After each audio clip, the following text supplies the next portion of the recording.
Ferguson, Vessels and Cox helped Worcestershire nudge in front. Day 1 between Worcestershire and Sussex had been an even one as Brown and Jordan fought back from 102 for 6 to put on 83 runs for the 7th wicket. A frustrating period for the visitors as they looked to regain the initiative on the second morning. Jordan picked up where he'd left off the previous evening with a couple of early boundaries off Leach and Finch, and that was enough to take him to 50.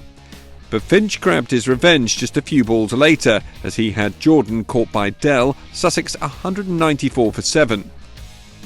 Robinson was the new man in, and he soon found his feet, first hitting leaning to the boundary and then striking Parnell to the ropes 3 times in 1 over.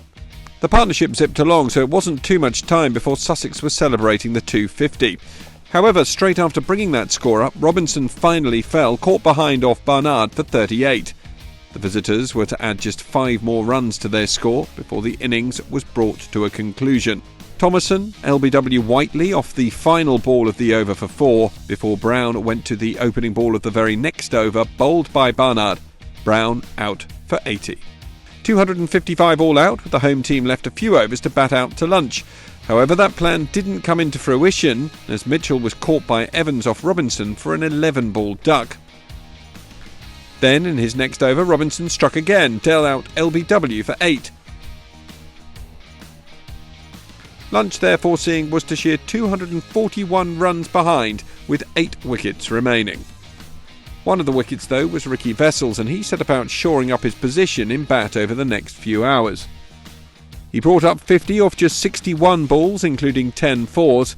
However, just after the team had moved to their 100, Vessels fell, Robinson with the catch this time off Jordan's bowling. At tea, Worcestershire had progressed to 138 for 3, still 177 runs behind. After the interval, Ferguson and Whiteley managed to solidify things, with Ferguson in particular playing a conservative innings to hold up one end. But patience proved to be a virtue for the veteran Australian as he moved to 50. Whiteley played a few expansive shots but perished for 21, caught by Sakande off Jordan just after the home team had brought up their 150.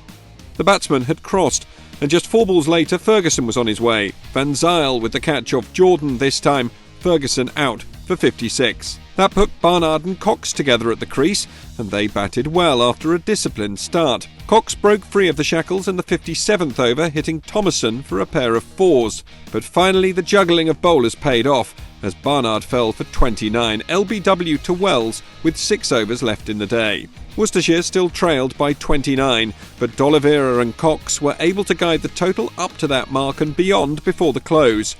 Cox did so whilst at the same time bringing up his half-century. At stumps, Worcestershire 262 for 6, Cox unbeaten on 53, D'Oliveira 20 not out. A lead of 7 with 4 wickets remaining, all to play for heading into day 3 at Kidderminster in this one.